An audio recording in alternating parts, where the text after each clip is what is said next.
दोस्तों, अगर आपने पितृपक्ष की कथा सुन ली ना तो निश्चय ही आपके जीवन में बहुत सारी खुशियां रहेंगी और घर में शांति और क्लेश नहीं होगा। तो नमस्कार दोस्तों, मैं हूं आपका दोस्त और मेरे चैनल पर आपका स्वागत है। हम आज आपको हिंदू धर्म की एक बहुत ही रिचुअल्स के बारे में, बहुत ही अच्छी रिचुअल्स के बारे में बताने जा रहे हैं। वो है पितृपक्ष। चूंकि श्राद्ध का अगर टाइम चल रहा है तो आपको इस समय दोस्तों अपने पूर्वज का आशीर्वाद लेने का एक बहुत प्यारा मौका है। आपने महसूस किया होगा कि अक्सर वो आपसे आपके सपनों में आते हैं, आपको आशीर्वाद देते हैं। इसके अलावा आपके जीवन में कोई कष्ट आए तो उसकी भी आपसे रक्षा करते हैं। लेकिन यदि आप उनकी शक्तियों को स्ट्रांग नहीं करेंगे, उनको स्मरण नहीं करेंगे तो कहीं ना कहीं उनकी शक्तियां कमजोर होंगी, फिर वो आपकी रक्षा पूर्ण रूप से नहीं कर पाएंगे।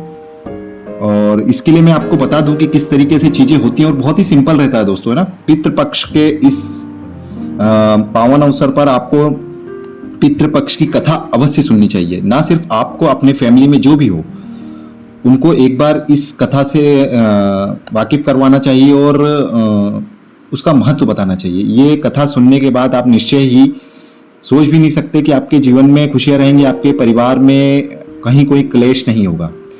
तो स्टार्ट करते हैं हम। तो महाभारत के समय की बात है। दानवीर कर्ण को तो आप सब लोग जानते ही होंगे।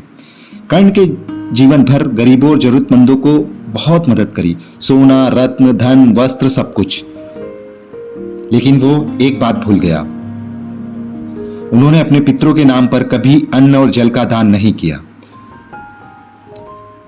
जब कर्ण की मृत्यु हुई और वे स्वर्ग लोक पहुंचे तो वहां उन्हें ऐश्वर्य तो मिला पर भोजन नहीं मिला। उन्होंने देवताओं से पूछा, हे प्रभु, मैंने जीवन भर दान किया है,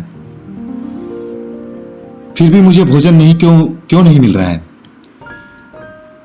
मेरे अनुसार तो मैंने इतना दान किया कि शायद ही कोई दानवीर होगा जिसने लोगों को इतना दान किया है।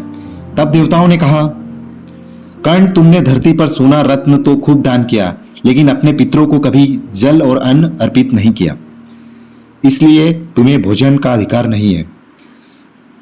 यह बात सुनकर कर्ण को बहुत दुख हुआ। उन्होंने इंद्रदेव से प्रार्थना की और इंद्र ने उन्हें 15 दिनों के लिए पृथ्वी पर लौटने की अनुमति दी। इन 15 दिनों में कर्ण ने अपने पितरों के लिए श्राद्ध, तर्पण और पिंडदान किया। दोस्तों, तभी से यह परंपरा शुरू हुई है। तभी से यह परंपरा शुरू हुई है और 15 दिनों तक श्राद्ध पक्ष पितृपक्ष के रूप में मनाया जाता है। तो ये कहानी हमें मैसेज देती है कि आपको अपने पितरों का दान पुण्य करना चाहिए, उनको स्मरण करना चाहिए, तो आपके जीवन में बहुत सारी खुशियां रहेंगी।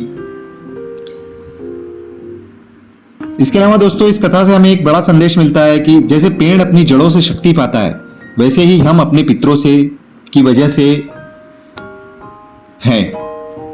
अगर हम अपने पूर्वजों को याद करें, उनका श्राद्ध करें, उनकी आराधना करें, उन्हें वो महत्व दें जिसके वो हकदार है, तो वो हमें आशीर्वाद देते हैं, वो तृप्त होकर हमें आशीर्वाद देते हैं। इससे फायदा होता है दोस्तों, हमारे घर की सुख शांति बनी रहती है, धन संपदा बढ़ती जाती है, निरंतर प्रगति की ओर हम अग्रसर होते जाते हैं। संतान पर कृपा बनी रहती है, कोई भी ऐसी आसमानी आफत नहीं आती या फिर कोई ऐसी दिक्कत नहीं आती परिवार में कि जीवन कष्टमय हो। पितृपक्ष हमें यह भी सिखाता है कि मनुष्य को केवल वर्तमान और भविष्य नहीं बल्कि अपने अतीत, अपने पूर्वजों का भी ऋणी होना चाहिए। इसलिए हर साल पितृपक्ष में अपने पितरों का श्राद्ध और तर्पण करना बहुत ही गुणकारी और पुण्यकारी माना गया है। यह कर्मकांड नहीं है दोस्तों, यह सिर्फ कर्मकांड नहीं है बल्कि कृतज्ञता व्यक्त करने का एक तरीका है। हम भी अपने पूर्वजों का स्मरण करें, उन्हें जल और अन्न अर्पित करें, निश्चय ही पितृ तृप्त होकर आपके परिवार में सुख, समृद्धि और आशीर्वाद देंगे। मुझे लगता है कि पितृपक्ष की यह कथा सुनने के बाद निश्चय ही आपकी श्रद्धा बढ़ी होगी और इसका लाभ आपको मिलेगा। आपको करना कुछ नहीं है, बहुत ही सिंपल तरीका है। आप सिंपल खाना बनाइए स्वच्छ तरीके से और उन्हें अर्पित कर दीजिए।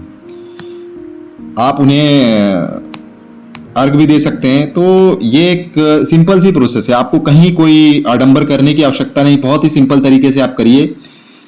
आप देखेंगे कि आपके जीवन में बदलाव आना चालू हो जाएगा, आपको अपने पूर्वजों की कृपा महसूस होगी और अपनी आने वाली संतान, अपने जो भविष्य, जो फ्यूचर है आपका, वो भी चीजों को सीखेगा और आपके प्रति उनकी भी श्रद्धा बढ़ेगी। तो लाइक करें, शेयर करें, सब्सक्राइब करें। Thank you.